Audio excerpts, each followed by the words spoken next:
동석이와 재석이 두 사람이 있습니다. 두 사람은 같은 직장, 같은 연봉을 받아요. 그런데 동석이는 출근이 즐겁고 재석이는 매일 퇴사를 고민합니다. 왜 그럴까요?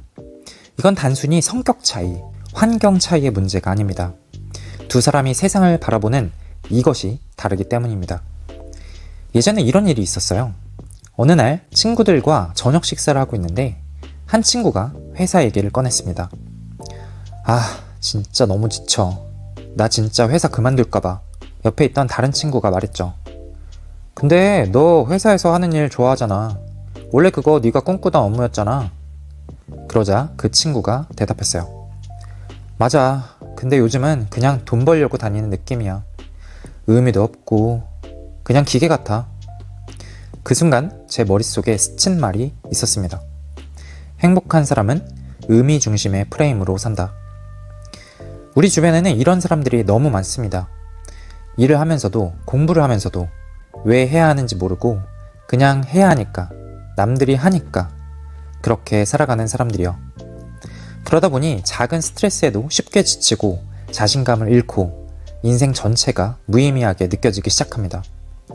하지만 반대로 똑같은 일을 하면서도 오히려 더 활력 넘치고 열정적인 사람들이 있죠. 그 차이는 능력의 문제가 아닙니다. 그 사람의 프레임이 다를 뿐입니다. 최인호 작가의 프레임에서는 이런 질문을 던집니다. 당신은 지금 어떤 프레임으로 세상을 보고 있는가? 이 책에는 흥미로운 사례가 나옵니다. 환경미화원 아저씨 이야기입니다. 누군가는 거리를 청소하는 일을 생계를 위한 노동이라고 보지만 이분은 말했습니다. 나는 지금 지구를 청소하고 있어요. 이 말 한마디에는 그가 일을 어떻게 바라보는지 의미가 담겨 있습니다. 그는 거리를 청소하면서 자신의 일에 만족하고 더욱더 잘하려고 노력합니다. 행복한 사람들은 공통적으로 자신이 하는 일에 의미를 부여합니다.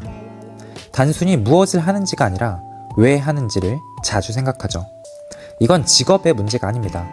같은 일을 해도 어떤 프레임으로 바라보느냐에 따라 삶의 질이 완전히 달라집니다.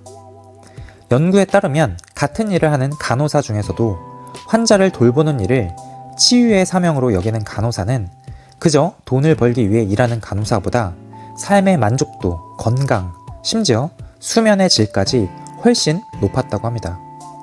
왜 하는가에 집중하면 고된 일도 사명감으로 바뀝니다. 고통은 의미를 만나면 인내로 바뀌고 일상은 헌신으로 승화됩니다. 행복한 사람과 불행한 사람의 두 번째 차이는 접근 프레임과 회피 프레임이에요. 성취하는 사람은 하면 얻을 수 있는 것을 봅니다. 하지만 불안한 사람은 하면 잃을 수 있는 것을 먼저 봐요. 예를 들어 강연 요청을 받았다고 해볼게요. 접근 프레임을 가진 사람은 이렇게 생각하죠. 이 강연은 나를 알릴 기회야. 누군가에게 영감을 줄 수 있겠어. 반면 회피 프레임은 이렇게 말합니다. 사람들 앞에서 말하다가 실수하면 어떡하지?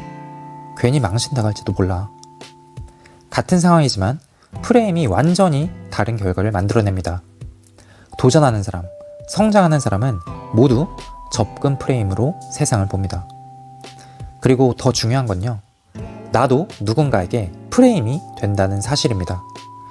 아이들이 선생님을 통해 공부는 즐거운 것이라는 프레임을 가지게 되듯 내가 회사에서, 가정에서, 친구들 사이에서 어떤 태도로 사느냐가 그 사람들의 프레임 형성에 영향을 줍니다. 내가 열정적으로 살아가면 내 주변도 더 뜨거워지고 내가 불평불만으로 가득 차면 그게 바로 다른 사람의 현실이 됩니다. 행복한 사람은 의미 중심 프레임을 갖는다고 말씀드렸는데요. 의미 중심 프레임을 위해 여러분 스스로에게 왜를 먼저 물어보세요. 오늘의 업무, 오늘의 만남, 오늘의 선택에 대해 내가 왜 이걸 하고 있지? 를 질문하세요. 작은 일에도 의미를 부여해 보세요. 커피를 타는 일도, 아이를 깨우는 일도 내가 사랑을 전하고 있는 시간이라면 훨씬 다르게 느껴질 겁니다. 인생 사명 선언문을 써보세요. 나는 모모한 세상을 만들기 위해 살아간다. 단 한 줄만 정해도 삶의 방향이 달라집니다. 회피 프레임이 아니라 접근 프레임으로 살아가려면 어떻게 해야 할까요? 결과보다 가능성을 상상해보세요. 이걸 하면 망할까봐가 아니라 이걸 하면 내 삶이 어떻게 달라질까를 상상해보세요. 실패 시나리오 대신 성공 시나리오를 쓰는 겁니다. 도전할 일이 있을 때 실패했을 때의 장면을 상상하는 대신 성공해서 기뻐하고 있는 나를 구체적으로 상상해보세요. 그리고 작은 성공을 반복하는 겁니다. 아주 작은 목표라도 달성해보고 나는 할 수 있다는 경험을 쌓는 게 중요합니다. 우리는 누구나 프레임 안에서 살아갑니다. 이 프레임은 때로는 나를 가두기도 하고 때로는 나를 일으켜 세우기도 합니다. 그리고 우리는 선택할 수 있습니다. 무의미하고 반복되는 하루가 아니라 의미 있는 하루, 열정을 쏟을 수 있는 하루를 살아가는 선택이요. 불안과 회피 속에서 움츠러드는 인생이 아니라 도전하고 성취하며 내 가능성을 확장하는 삶이요. 그건 재능의 문제가 아니라 프레임의 문제입니다. 마지막으로 이 말을 꼭 기억해 주세요. 나는 누군가에게 프레임이 된다. 여러분이 의미 있게 살아갈 때 그 모습이 누군가에게 삶의 기준이 됩니다. 오늘 하루 그런 프레임이 되어보는 건 어떨까요? 오늘 영상이 여러분의 프레임을 조금이라도 바꾸는데 도움이 되셨다면 좋아요와 구독 잊지 마시고요. 댓글로 나만의 의미 중심 프레임 또는 요즘 내가 도전 중인 접근 프레임을 공유해주세요. 당신의 미래를 응원합니다. 지금까지 책은 동사대였습니다. 감사합니다.